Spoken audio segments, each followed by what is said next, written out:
Mr. Zelibak, please define your management style with examples of its effectiveness. Do you foresee making any changes in the near future? Well, I'm going to have to make changes in the near future because there's going to be several retirements in my upper management personnel and staff.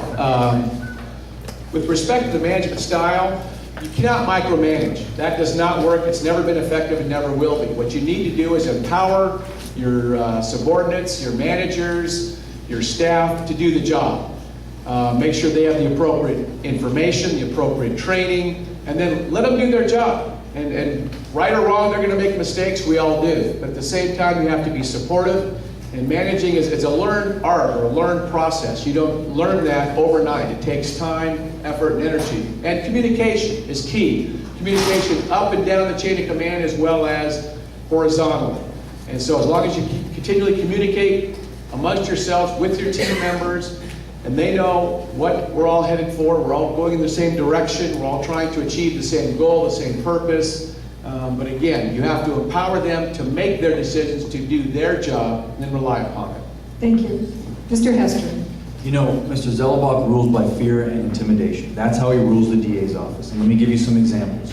When he didn't get his way on a budgetary dispute with the sheriff, he publicly, in one of the newsletters, called him greedy and blasted him and the probation officer, the chief probation officer, for being greedy and other insults. That's not leadership. That's not a way to run the DA's office, by publicly excoriating other heads of departments. When I began to run for DA, one of my close associates, John Key, he sent him to Indio, making him drive 2.5 hours each way as punishment. Another friend of mine who supported me, Mr. Zelibak, attacked his father in public.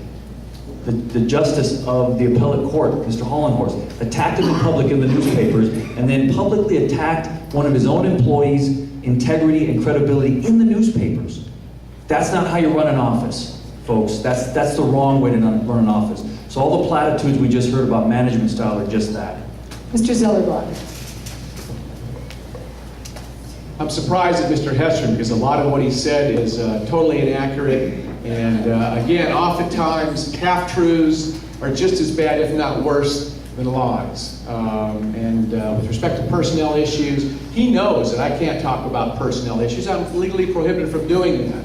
And it's unfortunate that he raises those issues because, again, they're not factually correct or accurate at all. Thank you.